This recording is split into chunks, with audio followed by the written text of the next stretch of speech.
Welcome friends, summer defence education 11 में आपका स्वागत है। और आज फिजिक्स से संबंधित एक इम्पोर्टेंट टॉपिक है पर बोर के परमाणु मॉडल के मुख्य अभिग्रहित, यानी कि बहुत इम्पोर्टेंट ये अभिग्रहित है तीनों।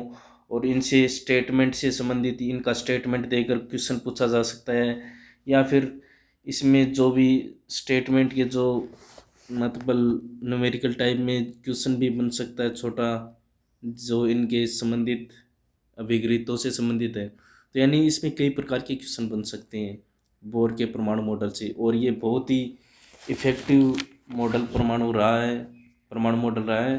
तो ये बहुत ही इम्पोर्टेंट हो जाता है। ठीक है दोस्तों, इसने क्या किया कि जो रदरफोर्ड ने परमाणु मॉडल दिया था तो उसकी जो कमियां हैं उसको पूरा किया उसने। उन कमियों को सुधार करते हुए उसने नया अपना बोर के परमाणु मॉडल का प्रस्तुत किया, अपना मॉडल प्रस्तुत किया। ठीक है, तो इसमें रदरफोर्ड के जो कमियां है उसको सुधार करके उसने 3 अभिग्रहित दिए थे, और उनका हम थोड़ा डिटेल से उनके बारे में डिटेल से चर्चा करेंगे। और इन्हीं अभिग्रहितों के लिए इनको 1922 में नोबेल पुरस्कार भी दिया गया है फिजिक्स का। ठीक है दोस्तों, अब करते हैं शुरुआत।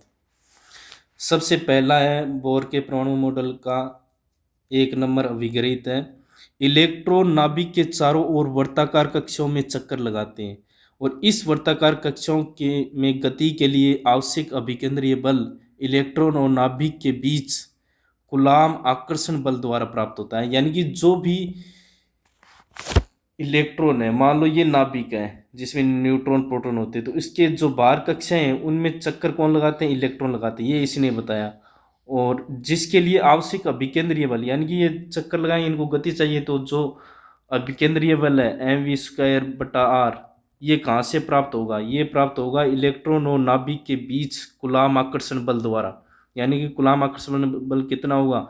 kZe²/r², जहाँ r क्या हो गई? आर हो गई त्रिज्या, जो कि कक्षा है उसकी त्रिज्या हो गई, और जो जेड है और ई है, वो ई तो इलेक्ट्रॉन पर आवेश हो गया, और जेड परमाणु क्रमांक, और के कूलाम नियतांक हो गया, जिसका मान होता है 9×10⁹ न्यूटन इंटू मीटर²/c²। ठीक है दोस्तों, बहुत ही इम्पोर्टेंट है 1 नंबर अभिकरित। ठीक है दोस्तों, और इनसे आगे बहुत सारे जो कि सूत्र बनेंगे वो आगे चर्चा करेंगे अगले नेक्स्ट वीडियोज़ में। ठीक है, अब अपन पहुंचते हैं नंबर 2, जो बोर का परमाणु मॉडल का अभिग्रहित है। नंबर 2 ये क्या कहता है कि इलेक्ट्रॉन नाभिक के चारों ओर केवल उन्हीं कक्षाओं में चक्कर लगाता है जिसमें इलेक्ट्रॉन का कोणीय संवेग h/2π का पूर्ण गुणज हो। यानी कि h/2π का जो भी पूर्ण गुणज होगा, उसी कक्षा में जिस कक्षा का कोणीय संवेग, इलेक्ट्रॉन का कोणीय संवेग h/2π का पूर्ण गुणज है, तो ही वो इलेक्ट्रॉन नाभिक के ओर कक्षाओं में चक्कर लगाएगा, नाभिक के चारों ओर कक्षाओं में चक्कर लगाएगा। यानी कि कोणीय संवेग mvr बराबर nh/2π, यानी जो भी कोई मतलब वर्ताकार कक्षाओं में घूम रहा है उसके लिए कोणीय संवेग क्या होता है? mvr होता है। ठीक है दोस्तों, ये ध्यान रखने वाली बात है। L बराबर mvr, L से डिनोट करते हैं कोणीय संवेग को, जो जिसका मान क्या होता है? mvr। m द्रव्यमान हो गया, v वेग, और r जिस वर्ताकार कक्षा में घूम रहा है। ठीक है दोस्तों, यहाँ पे h क्या है? प्लांक नियतांक, जिसका मान होता है 6.62 इंटू 10⁻⁻34 जूल इंटू सेकेंड। ठीक है दोस्तों, इसका मान भी पूछा जाता है, कई बार आया भी एग्जाम में, कंपटीशन जैसे छोटे एग्जाम है, नेवी एयरफोर्स है, जिनमें एक्स वाई ग्रुप SSR, इनमें पूछ लिया जाता है, क्योंकि इनमें इतना टाइम नहीं होता है, तो उस हिसाब से एग्जामिनर पेपर सेट करते हैं। इन कक्षाओं को स्थायी कक्षा कहते हैं। जो h/2π के पूर्ण गुणज कोणीय संवेग वाली कक्षाओं में चक्कर लगाते हैं इलेक्ट्रॉन, उन कक्षाओं को स्थायी कक्षा कहते हैं। और जहाँ n क्या है? मुख्य क्वांटम संख्या है, जिसका मान 1, 2, 3, यानी कि क्या होना चाहिए? n, यानी कि पूर्णांक होना चाहिए। अब अपन बात करते हैं नंबर 3 अभिग्रहित की। नंबर 3 क्या कहते हैं?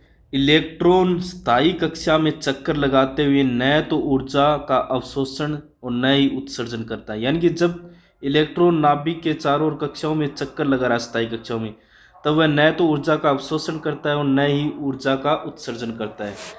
जब इलेक्ट्रॉन एक स्थायी कक्षा से दूसरी स्थायी कक्षा में संक्रमण करता है तो ऊर्जा का अवशोषण या उत्सर्जन करता है।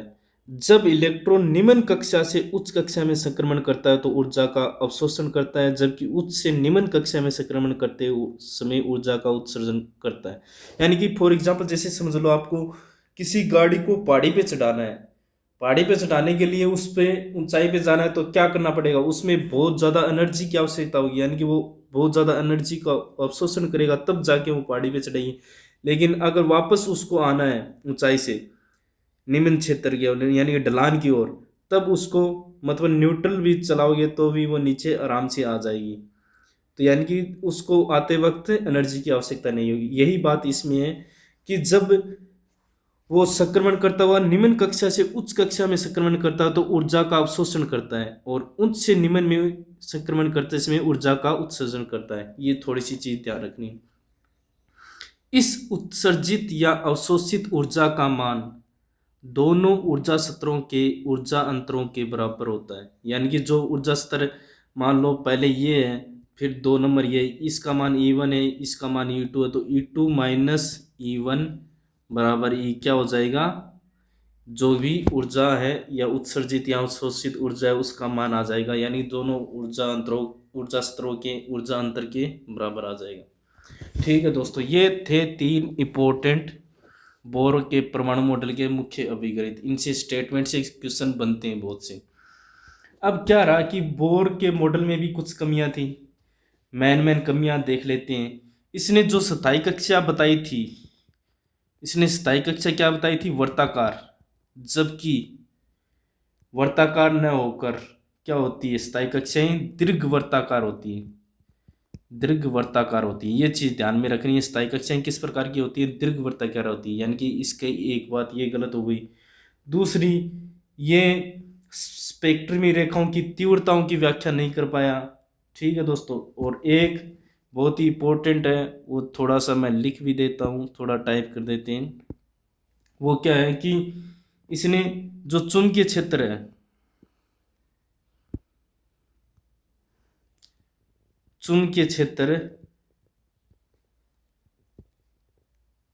में स्पेक्ट्रमी रेखाओं के विपाटन, चुंबकीय क्षेत्र में स्पेक्ट्रमी रेखाओं के विपाटन, जिसे जीमोन प्रभाव कहते हैं, जीमान प्रभाव, और विद्युत क्षेत्र में स्पेक्ट्रमी रेखाओं के विपाटन को क्या कहते हैं, स्टार्क प्रभाव। इन दोनों की व्याख्या नहीं कर पाए। यानी कि जीमोन प्रभाव और स्टार्क प्रभाव की व्याख्या बोर का परमाणु मॉडल नहीं कर पाया। यानी कि ये भी एक इस प्रकार की कमी पाई गई है। और इस मॉडल में नाभिक को स्थिर माना है। अगर ऐसा तभी संभव है जब नाभिक का द्रव्यमान अनंत हो, जबकि अनंत होता नहीं। यानी कि इसने नाभिक को स्थिर माना है, जबकि ये तभी संभव होगा जब नाभिक का द्रव्यमान अनंत हो। और इसने कोणीय संवेग को NH/2 का क्वांटीकृत होने का कोई स्पष्ट रीजन नहीं दिया। क्वांटीकृत तो बता दिया, सही है बात, लेकिन इसका स्पष्ट रीजन नहीं दिया। ये भी इसकी कमी थी। यानी कि कुछ कमियां थी। यानी कि हर चीज़ में कमियां भी होती है और क्वालिटी, दोनों चीज़ें होती है। ठीक है दोस्तों, और आज की ये इम्पोर्टेंट क्लास मोस्टली साइंस वालों के लिए बहुत ज़्यादा इफ़ेक्टिव है। और यूपीएससी एसएससी में भी इनसे क्वेश्चन बनते, यूपीएससी जैसे रिटर्न एग्ज़ाम है उनमें भी इनसे क्वेश्चन बनते हैं बहुत सारे, तो उनके लिए भी इम्पोर्टेंट है। और वीडियो अच्छा लगा हो तो दोस्तों लाइक कमेंट शेयर करें एंड चैनल को सब्सक्राइब करें। जय हिंद, जय भारत दोस्तों।